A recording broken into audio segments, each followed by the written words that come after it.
گرامی قدر امام علی مقام نے مدینہ منورہ کو خیر باد کا، مکہ مکرمہ کو خیر باد کا، سوئے کربلا مسافر و غریب الدیار بن گئے۔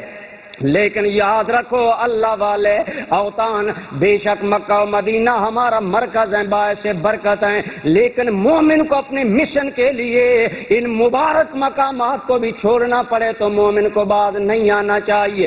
امام ہمام نے یہ ہمیں سبق دیا ہے، اسی لیے ایک شاعر اپنے انداز میں ترجمانی کرتے ہوئے کہتا ہے، کسی نے جب وطن پوچھا تو شاہ نے آگے فرمایا، مدینہ والے کہلاتے تھے اب ہیں کربلا والے۔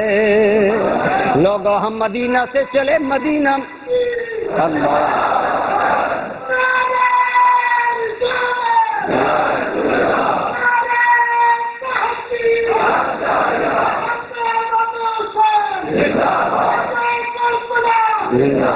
برادران گرامی قدر، میرے حضور سیدنا ابراہیم علیہ نبینا علیہ الصلوۃ والسلام کی قربانیاں تاریخ عالم کے صفحہ پر موجود ہیں، قرآن کے صفحات پر موجود ہیں۔ حسین کریم نے بھی وہی کردار ادا کیا، نہ نانا کے شہر سے پیار کیا، نہ نانا کے مصلی و سجادہ سے پیار کیا، بلکہ کربلا میں آ کر ڈیرے لگائے، وطنوں بے وطن ہو کر بتا دیا، دنیا والوں حق کے لیے ان مقامات کو چھوڑنا کوئی مشکل نہیں۔ برادران گرامی قدر، حضور سیدنا ابراہیم علیہ نبینا علیہ الصلوۃ والسلام کی قربانیوں کا عکس آپ کو کربلا میں نظر آئے گا۔ ارے ادھر میرے رب العالمین نے حق پرستی اور اپنی محبت کے راستے پر ابراہیم سے اسماعیل کی قربانی مانگی، لیکن وہ کس عالم میں قربانی آئی، وہاں اجمال رہا، یہاں تفصیل رہی۔ وہاں اجمال یہ ہے، تیاری کرنے والی اکیلی ہاجرہ ہے، تیار کروانے والا اکیلا ابراہیم خلیل اللہ ہے، لیکن ادھر حسین کی شہادت کا عالم تو یہ ہے، حسین کی شہادت کا چرچا بچپن میں ہو گیا، نانا جان بھی جانتے ہیں حسین شہید ہوگا، ابا علی بھی جانتے ہیں حسین شہید ہوگا، اماں فاطمہ بھی جانتی ہے شہید ہوں گے، بھائی حسن بھی جانتے ہیں شہید ہوں گے۔ ارے وہاں اکیلی ہاجرہ بیٹے کو تیار کر کے کربلا میں بیٹے کو مینا میں اتار رہی ہے، قربان گاہ میں اتار رہی ہے، یہاں سارا گھرانہ حسین کی قربانی کو جانتا ہے۔ لیکن قربان جائیے سیدہ ہاجرہ تیرے عزم پر، اللہ کے نام پر بیٹا تیار کیا، نہ گھبرائی ہیں نہ روئی ہیں نہ واویلا کیا۔ دنیا کہتی ہے عورت صنف نازک ہوتی ہے، عورت نرم دل ہوتی ہے، لیکن اللہ کی قسم دوستو، اگر سیدہ ہاجرہ نہیں گھبرائی تو گودی میں لے کر قرآن کی لوریاں دے کر چکی پیسنے والی فاطمہ بھی نہیں گھبرائی۔ بولو یہ بھی اگر وہاں سیدنا ابراہیم اکیلے آزمائے گئے کہ بیٹا قربان ہوگا، یہاں نانا جان جانتے ہیں، ابا جان جانتے ہیں، امی جان جانتے ہیں۔ ایک روایت میں حضرت علی المرتضیٰ جنگ صفین کے بعد میدان کربلا دریائے فرات کے قریب سے گزرے، آپ نے اشارہ کر کے فرمایا ہمارے اہل بیت کے خیمے یہاں ہوں گے، ان کا گرنا یہاں ہوگا، یہاں ان کے خون سے یہ زمین سیراب ہوگی۔ ادھر مولا علی یہ بیان کر رہے تھے، ادھر آنکھوں میں آنسو اتر آئے، لیکن میرے دوست نہ واویلا ہے نہ ہائے ہائے ہے، لیکن میں کہہ رہا تھا وہاں اکیلے ابراہیم نے دل پر حوصلہ باندھا، ادھر سارا خاندان جانتا ہے کہ حسین پروان چڑھ رہا ہے تو کربلا کے خونی منظر کے لیے چڑھ رہا ہے، لیکن قربان جائیے کوئی بھی نہیں کہتا مولا مصیبت ٹل جائے۔ ارے سارے کیوں چپ ہیں؟ او اہل بیت کے خانوادے خاموش کیوں ہو؟ زبان حال سے کہتے ہیں دنیا والوں ہمارا تو نعرہ ہے، اگر یار راضی ہے تو ہم بھی راضی ہیں۔ نعرہ تکبیر، نعرہ رسالت، نعرہ رسالت، عظمت و شان اہل بیت۔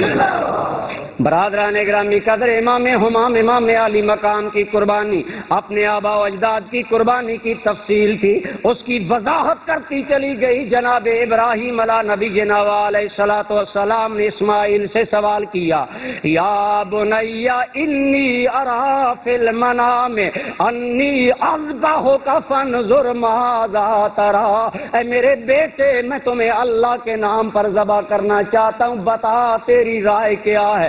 دوستو یوں بھی تو ہو سکتا تھا بیٹے کو بتائے بغیر ٹانگیں باندھ دیتے، ہاتھ باندھ دیتے، ذبح پر تیار ہو جاتے۔ پوچھا، اسماعیل کی بھی رائے لی تاکہ پتہ چل جائے دنیا والوں، اگر باپ صابر ہے تو بیٹا بھی بولو، بیٹا بھی، اگر باپ مولا کی رضا پر راضی ہے تو بیٹا بھی مولا کی رضا پر راضی ہے۔ اسماعیل علیہ السلام نے جواب دیا، یا ابت افعل ما تؤمر ستجدنی ان شاء اللہ من الصابرین۔ اونچی کہہ دیجیے سبحان اللہ۔ اے ابا جان، جو کر گزری ہے، جو رب العالمین کا حکم آیا ہے، اللہ کی قسم تاریخ کامل ابن اسیر اٹھائیے، البدایہ والنہایہ اٹھائیے۔ جب میدان کربلا میں پہنچ کر فائنل بات ہو گئی، شمر کہنے لگا، اے عمر بن سعد تو نرمی کر رہا ہے، اب نرمی نہیں ہوگی، اب دو باتیں، یا بیعت یزید ہوگی یا حسین قتل ہوگا۔ جب فائنل ہو گیا، امام علی مقام نے انکار کر دیا بیعت کرنے سے۔ آپ نے خیمے میں آ کر اپنے دوستوں کو جمع کیا، تمام تاریخ کی کتابیں متفق ہیں، سب کو بلا کر فرمایا، میرے جان نثارو، میرے غم خارو، میرے دوستو، میرے بھائیو، میرے عزیزو، میرے بچوں، یہ لوگ صرف میرے خون کے پیاسے ہیں، اگر جانا چاہتے ہو تو چلے جاؤ، تمہیں اجازت ہے، لیکن اللہ کی قسم دوستو، شہزادان اہل بیت کی ہچکیاں بند گئی، رو رو کر عرض کرنے لگے، حسین آج اگر تمہیں کربلا میں اکیلا چھوڑ جائیں، کل نبی کے سامنے کس منہ سے جائیں گے؟ حضرت مسلم ابن عقیل کے بھائی کہنے لگے، اے حسین ابن علی، ہم تمہیں اکیلا چھوڑ کر نہیں جائیں گے، اگر حضرت اسماعیل کی استقامت میں فرق نہیں آیا تو کہہ دو حسین کے گھرانے کی استقامت میں بھی فرق نہیں ہے۔ اسی لیے حضرت حسن رضا بریلوی بولے، کہنے لگے، گھر لوٹانا جان دینا کوئی تم سے سیکھ لے، جان عالم ہو فدائے خاندان اہل بیت۔ استقامت ہے آپ کے ساتھیوں میں، دوستوں میں۔ برادران گرامی قدر، حضور سیدنا ابراہیم علیہ السلام کی قربانی کو مد نظر رکھیے۔ آپ اللہ تعالیٰ کی اطاعت اور رضا کے لیے، حق بات کو پورا کرنے کے لیے حضرت ابراہیم علیہ السلام نے کس عزم کا اظہار کیا، اور حسین کریم کے عزم کے اظہار کا عالم کیا ہے؟ ایک ہی مطالبہ ہے، حسین بیعت کر لو۔ ارے چھوٹی سی بات تھی، اگر تقیہ کرنا جائز ہوتا، اگر اندر سے اور باہر سے اور ہونا اگر جائز ہوتا، اللہ کی قسم برادران گرامی قدر حسین کے لیے مشکل نہ تھا، لیکن حسین کریم نے اپنے عمل سے ثابت کیا، ہم اندر سے اور باہر سے اور نہیں ہیں۔ اور کبھی نہ کہنا میرے ابا علی نے 3 صحابہ کی بیعت اندر سے نہیں کی تھی، ہمارا جو اندر ہے وہی باہر ہے۔ ہم ڈپلومیسی والے لوگ نہیں ہیں، ہم منافقت والے نہیں ہیں، ہم تو حق بات کا پرچار کرنے والے ہیں۔ امام ہمام امام علی مقام نے فرمایا، لوگوں نتائج جو بھی ہوں، حسین ظالم کے ہاتھ میں ہاتھ نہیں دے۔ یزیدی کہتے ہیں کہ حضرت حسین نے کربلا میں، اصل میں چونکہ آج کل یزیدی فکر پروان چڑھ رہی ہے، اس لیے یہ باتیں میں ساتھ ساتھ کرتا ہوں۔ وہ یہ کہتے ہیں کہ امام حسین نے ایک مقام پر کہا تھا کہ 3 باتوں میں سے ایک بات مجھے کرنے دو، یا واپس جانے دو، یا سرحد کی طرف جانے دو، یا سیدھا یزید کے پاس جانے دو، میں اس کی بیعت کر لوں گا۔ یہاں یہ بیعت کر لوں گا، یہ جملے یہ یزیدی اپنے پاس سے بڑھاتے ہیں، کسی تاریخ کی کتاب میں یہ جملے نہیں۔ اگر ہے کسی میں جرت تو لائے میرے سامنے، ہے کوئی ماں کا لال امام حسین کا ایک جملہ لائے، اس پر یہ یزیدی بڑا زور دیتے ہیں، یہ آپ مان گئے تھے کہ میں جاتا ہوں، ظالم ابن زیاد نے جانے نہیں دیا۔ امام حسین نے جو کچھ کہا وہ بیعت کا نہیں کہا، فرمایا مجھے جانے دو، میں خود اس سے معاملہ کر لوں گا، خود اس سے معاملہ۔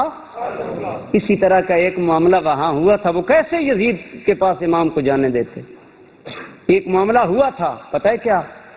امام حسین کی شہادت کے بعد جب یزید نے اس کے دربار میں خوشی کے شادیانے بجائے گئے تو اس کا بیٹا بڑی خوشی سے کہنے لگا زین العابدین میرے باپ کے شادیانے بج رہے ہیں۔ حضرت زین العابدین خاموش رہے، مبتلا ظلم تھے، ظالموں کے چنگل میں تھے، لیکن تھوڑی دیر کے بعد آذان ہوئی۔ بولو کیا ہوا؟ آذان ہوئی۔ حضرت زین العابدین نے فرمایا اب بتاؤ کس کے نانا کا نام بلند ہو رہا ہے؟ اب بتاؤ، اب بتائیں۔ یہ جانے دیتے تھے اگر بیٹے کے استدلال کا یہ عالم ہے تو باپ کے استدلال کا عالم کیا؟ علم والے سمجھیں بات کو۔ آپ کو بات آ رہی ہے سمجھ؟ آپ نے یہ نہیں کہا میں بیعت کر لوں گا، آپ نے فرمایا مجھے جانے دو، میں معاملہ کر لوں گا۔ اور معاملہ برادران گرامی قدر کیا تھا؟ سر دیا لیکن دیا ہرگز نہ دستے حق پرست، اللہ اللہ کس قدر محکم تھا ایمان حسین۔ امام علی مقام رضی اللہ تعالیٰ عنہ نے جب حق پر ڈس گئے برادران گرامی قدر تو حق کی تلقین کرتے رہے، وتواصوا بالحق، حق کی تلقین کرتے ہوئے خطبہ دیا، فرمایا اے لوگو تم جانتے ہو میں کون ہوں، مجھے مزید بتانے کی ضرورت نہیں ہے، لیکن اے لوگو میں تمہیں اتنا بتا دوں، پہلی بات یہ ہے کہ تم نے خود خط لکھ کر مجھے بلایا ہے، اگر تم مجھے بطور مہمان قبول نہیں کرتے تو میں واپس چلا جاتا ہوں، ہم زبردستی مہمان بننے کے حق میں، تم نے خود بلایا۔ اور دوسری بات ہے لوگوں کسی مسلمان کا قتل کرنا، میرے دوستو اللہ کی قسم آج فکر کا دور ہے، میں فکر والے لوگوں کو دعوت دوں گا دوستو، جب 22,000 کا لشکر جرار سامنے ہو، 169 آدمی حسین کے ساتھ ہوں، ارے اس حال میں تو بندے کے ہوش اڑ جاتے ہیں، لیکن میرے کروڑوں سلام حق کے علم بردار حسین تجھ پر، ان حالات میں بھی اللہ کی قسم میرے حسین کی گفتگو سنیے، حق کا دامن نہیں چھوڑا، وتواصوا، وصیت کرنا نہیں چھوڑی، نصیحت کرنا نہیں چھوڑی، سمجھانا نہیں چھوڑا۔ اگر حسین کے نانا جان نے بتایا لوگوں اگر اس راستے پر چلو گے جہنم کے گڑھے میں گرو گے تو اللہ کی قسم کربلا کی دھرتی پر اس ظلم کے ماحول میں حق بات کی وصیت کرتے ہوئے میرے امام نے فرمایا اے یزیدیو، اے یزید کے حمایتیو، ذرا غور کرو، کسی مسلمان کا قتل کرنا 2-3 صورتوں میں جائز ہے، شادی شدہ مسلمان ہو، بدکاری و زنا کرے اسے رجم کر دیا جائے، یا دوسری بات یہ ہے کہ کوئی کسی کو قتل کرے اسے جواباً قتل کر دیا جائے۔ ارے لوگو میرے اندر تو کوئی بھی وجہ نہیں پائی جاتی، مجھے قتل کرنے کا تمہارے پاس کوئی جواز نہیں ہے، وَإِن قَتَلْتُمُونِي، لیکن اگر مجھے قتل کر ہی دو گے مجھے بتاؤ کل میرے رب کی بارگاہ میں فما حجتکم عند اللہ، مجھے بتاؤ اگر مجھے قتل کر دو گے کل رب کی بارگاہ میں دلیل کون سی لے جاؤ گے؟ وتواصوا بالحق، کیا انداز ہے سمجھانے کا، تمہارے پاس کوئی دلیل نہیں، ورنہ جو اتنے دنیا دار مطلب پرست تھے انہیں یہ باتیں کہنے کا کیا مطلب؟ کہو حسین اپنا حق ادا کر رہا، بولو اپنا۔ ساتھ ہی فرمایا لوگوں آج اللہ کی دھرتی پر میرے بغیر صبت رسول کوئی نہیں ہے، آج اللہ کی دھرتی پر رسول اللہ کا نواسا میرے بغیر کوئی نہیں ہے. اور لوگوں تم جانتے ہو میرا ابا علی مرتضیٰ ہے, میری اماں فاطمہ الزہرا ہے جو جنتی جوانوں کی سردار ہے, میرے نانا جان امام الانبیاء ہے. اور خود میرے اور میرے بھائی کے بارے میں میرے نانا جان نے فرمایا تھا, الحسن والحسین سیدا شباب اہل الجنہ. لوگوں مجھے میرے نانا نے جنتی جوانوں کا سردار بنایا, سردار قرار دیا. اب تمہیں بتاؤ تم من قتل تم ہو, کسے قتل کرو گے؟ ہوش کی آنکھیں کھولو.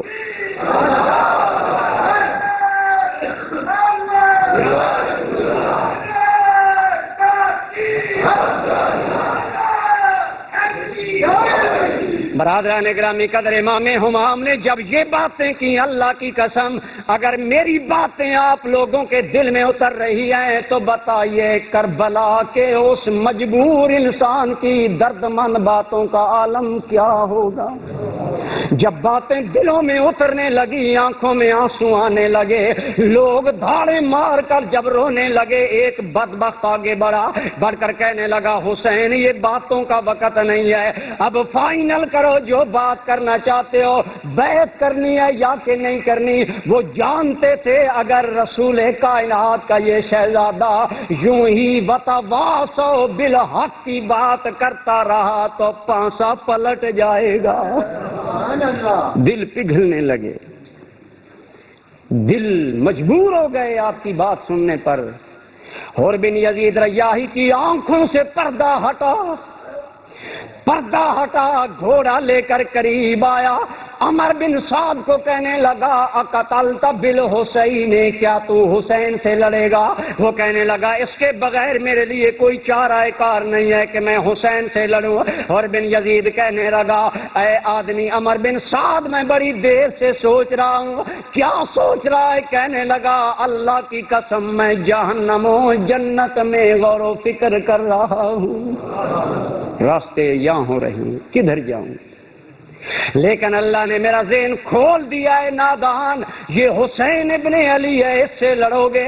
کہنے لگا, میرے لیے اور کوئی چارہ کار نہیں ہے. ارے حر نے گھوڑے کو ایڑی لگائی, میرے امام کی بارگاہ میں آیا, ہاتھ جوڑ کر کہنے لگا, حسین تیرا بڑا مجرم تو میں تھا, تمہیں کربلا میں لانے والا میں, یہاں مجبور کر کے اتارنے والا میں, واللہ مجھے علم نہیں تھا معاملہ یہ ہے.